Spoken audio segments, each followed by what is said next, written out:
economía tiene nombre. Un momento para mirar por dentro y desde diferentes visores la economía cubana.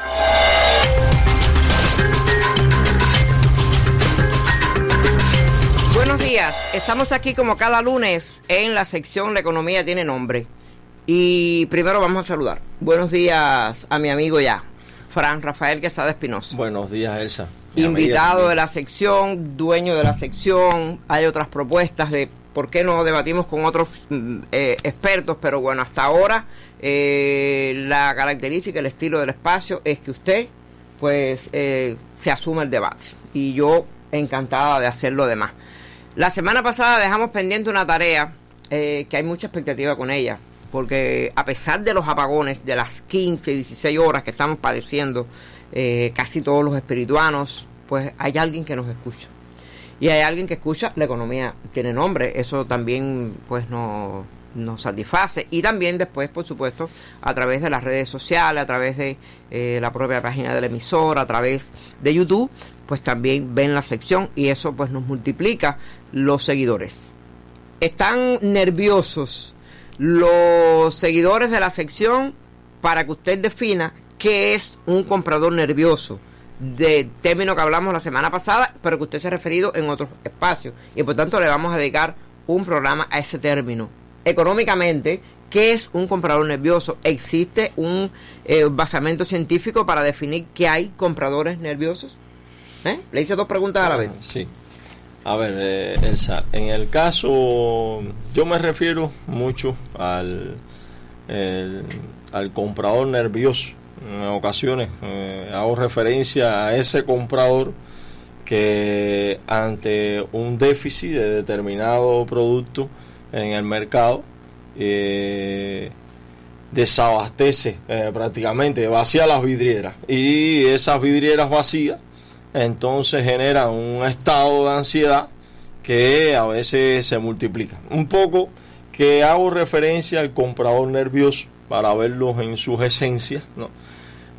Porque en la economía no está exenta de determinados calificativos psicológicos. Inclusive hay leyes en la economía importantísimas que se han definido como la ley psicológica fundamental. Un poco que lo mismo que hemos hablado en otros espacios, de que la economía es una ciencia social, y ciencia social al fin, como dirían los filósofos, hay presente un llamado un sujeto cognoscente. Vaya, un poco que es que tiene la posibilidad de estudiar determinadas cuestiones en la economía, la persona que forma parte de ella también, ¿entiendes? Porque uno la vive, la economía también. Estamos hablando del comercio, exactamente. Inclusive a veces hay determinados economistas que esta habilidad de los sujetos de conocerse a sí mismos, que tiene un calificativo en la psicología que es la introspección.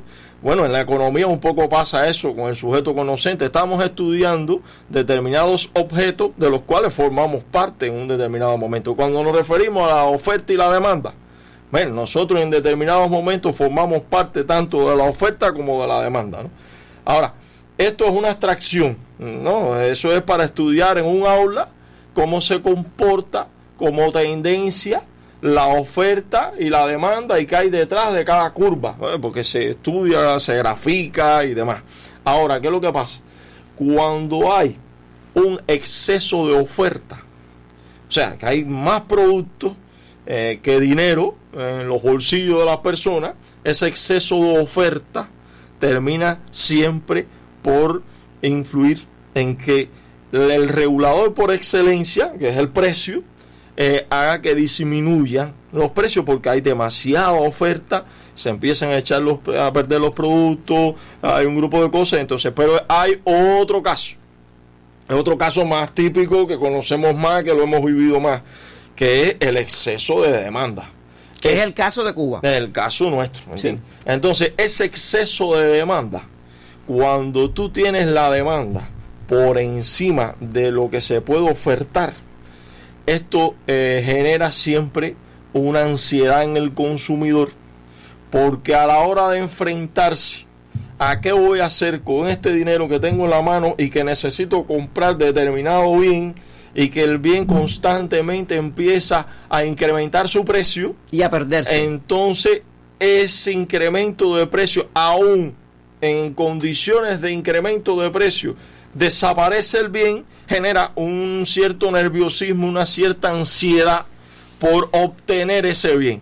Cuando vuelva a aparecer en el mercado en un nuevo precio, ya esto hace que las personas se encuentren nerviosas, ¿ves? Es algo que un poco me refiero. Sí, y ese nerviosismo en el consumidor nervioso, sí, es el que desabastece las vidrieras, porque en ocasiones a veces necesitamos un pomo de aceite, pero si apareció el aceite compramos 5 pomos porque no sabemos qué va a pasar en el futuro, y las expectativas con respecto al futuro no son que va a haber aceite, sino que no lo va a haber. Y entonces ese estado de ansiedad general es el que te genera. Vaya, por poner un bien, le puedo poner un ejemplo de lo que pasó en un momento determinado, por ejemplo, cuando el CUC, inclusive un poco que yo formé parte de un artículo que se publicó en el Escambray en aquel entonces, explicando qué es lo que sucedería en una unificación cambiaria con un tipo de cambio 18, haciéndolo desde la academia. Y eso hubo personas que lo utilizaron para generar cierto estado de ansiedad y nerviosismo en la población, para aprovechar la coyuntura y decir que iba a bajar el CUC a 18, y entonces ese nerviosismo y esa ansiedad, un grupo de personas empezó a obtener eso CUC. Bueno, es un poco a lo que yo me refiero cuando habla de compradores nerviosos. Bueno, compradores nerviosos ya se han autotitulado. Nuestro director de Como lo Oye, Rafael Orellana, comprador nervioso. Eric Rodríguez, mi amigo, comprador nervioso. O sea, pero ellos son representación de un todo. Por esa teoría que usted me está explicando, que yo entendí perfectamente, en Cuba casi todos somos compradores nerviosos, porque se escasea mucho todo y todo nos hace falta. ¿Usted cree que el fenómeno es así globalmente cubano y que no está determinado solamente por la acción de esos vendedores que esconden para subir el precio? Hasta donde la real escasez de todo que tenemos en Cuba genera que casi todos seamos compradores nerviosos? Después de la pausa, usted me responde. Cada lunes después de las 9:30 de la mañana en Como lo Oyes, la economía tiene nombre. Tiene nombre, le estamos poniendo hoy un nombre complicado, de los compradores nerviosos. Y hay un comprador oyente nervioso, Daniel, que dice que sí, que el arroz, por ejemplo, genera ahora mismo muchos nervios porque no hay arroz. Y no se sabe tampoco cuándo va a llegar el arroz de la cuota. Nos enseñaron un barco de hace unos días que llegó a La Habana, que desembarcará, pero nos dijeron ya de antelación que no va a llegar todo el arroz que nos deben. Lo que le preguntaba, en Cuba casi todos somos compradores nerviosos. Forma parte de ¿Pero somos compradores nerviosos obligados? No, a ver, miren, a veces uno de los paradigmas de las personas organizadas, serias, muy respetuoso con todo lo que les rodea, ese paradigma muchas veces se tiene en los alemanes, por lo organizado, lo puntuales que son y demás. Pero no me vaya a comparar con los alemanes, que lo tienen todo allí. Nos estábamos refiriendo al tema de lo global y demás. Sí. Yo recuerdo un texto que me recomendó una de las personas más sabias que conozco, el doctor Julio César Calderón Leiva, de Erich Fromm, donde se refiere, después del Tratado de Versalles y las durísimas condiciones en las que sometieron a los alemanes después de la Primera Guerra Mundial, cómo los alemanes, en un estado de nerviosismo general, llegaron inclusive hasta romper los sillones de los trenes para surcir sus zapatos. Y las compras y la inflación era espeluznante, ¿no? O sea, como en ciertos estadios, o sea, de crisis económica, siempre se tiende a lo mismo. O sea, porque es la naturaleza humana. Es lo que pasa, por ejemplo, con la economía de trueque.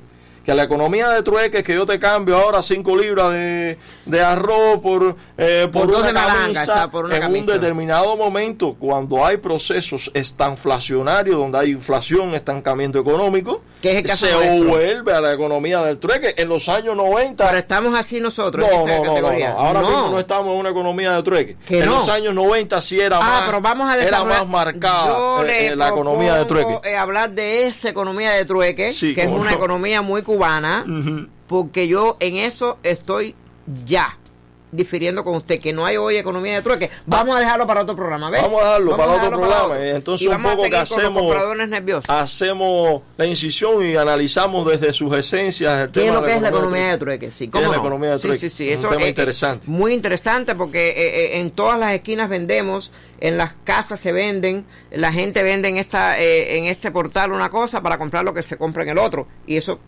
pero todavía media el dinero. Ya. Cuando media el dinero no todavía no está marcado en esa economía simple de trueque. Ya, entonces vamos de todas maneras a desarrollar el tema, y entonces los compradores nerviosos. Casi todos los cubanos entonces estamos obligados a ser compradores nerviosos. Sí, en contexto de crisis y de escasez. Porque la crisis está, y la escasez también. De escasez, de rareza de determinados productos. O medicamentos. La gente a veces deja de cumplir la disciplina de una jornada laboral porque apareció determinado producto, y puede ser que sea como el cometa Halley, ¿entiendes? Como el arroz. Que se desaparezca y vuelva a aparecer. Y hay que ir a buscarlo. Tiempo. Y entonces se sale a buscar ese producto, ¿no? Entonces eso genera cierta ansiedad y cierta necesidad de... Entonces ahí es donde... Se aprovechan los vendedores.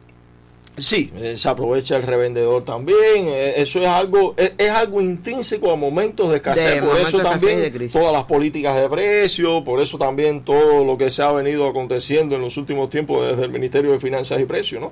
Porque es que es algo que es intrínseco a momentos de este tipo como tal, ¿no? ¿Y usted qué les recomienda a los compradores nerviosos? ¿Que tomen pastillas o que compren los productos? No.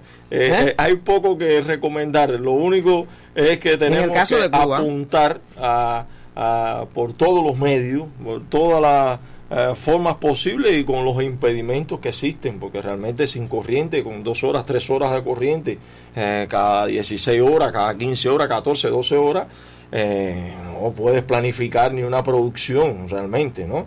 Entonces, que en aquellos circuitos protegidos industriales, tratar de optimizar lo mayor posible para al menos mantener la productividad social del trabajo, o alcanzar el punto más alto dentro de lo posible, porque mantenerlo va a ser muy difícil, inclusive.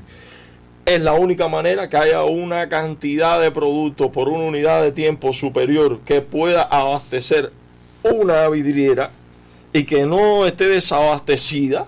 Es muy difícil en un contexto de crisis. Entonces, solamente con un incremento de la productividad del trabajo, con políticas monetarias, políticas cambiarias, políticas fiscales, políticas de macroeconómicas bien específicas, bien orientadas, es que se puede salir de un momento de crisis tan profundo que tenemos. Y también evitar, o sea, que seamos menos los compradores nerviosos. ¿Usted es un comprador nervioso? Sí, también. Somos parte de ese sujeto cognoscente. Vea, estudiamos la economía, pero formamos parte también de la población que tenemos también esos déficits. De momento, entonces, los compradores nerviosos también somos los responsables de que suban tanto los precios, ¿sí o no? Bueno, es que una cosa lleva a la otra. Un momento de crisis, y de una crisis con estancamiento económico e incremento de precios, es muy difícil aliviar la ansiedad de la noche a la mañana. Eso es una cosa que tiene que ser un crecimiento constante durante mucho tiempo, y realmente es algo que ahora mismo no está ocurriendo, ¿no? Ya. Bueno, entonces, comprador nervioso, usted póngase el traje, porque estoy segura que el traje nos sirve a todos. Yo soy compradora nerviosa porque soy cubana, y entonces siempre tenemos la sensación de que se va a acabar lo que está, porque de hecho se acaba. Entonces usted se queda ante la disyuntiva de si gasta el poquito dinero que tiene en eso o no lo gasta. Entonces no le tengo muchas recomendaciones. No tomar pastillas, porque tampoco hay pastillas para aplacar el nerviosismo de los compradores. No hay.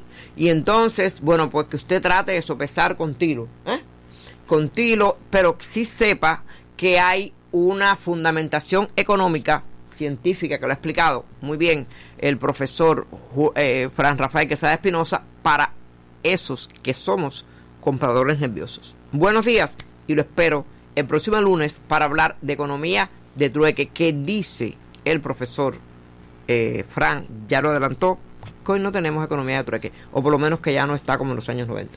Esa es la clase, esa es la tarea para la próxima semana. Usted nos acompaña el próximo lunes a esta misma hora. Buenos días.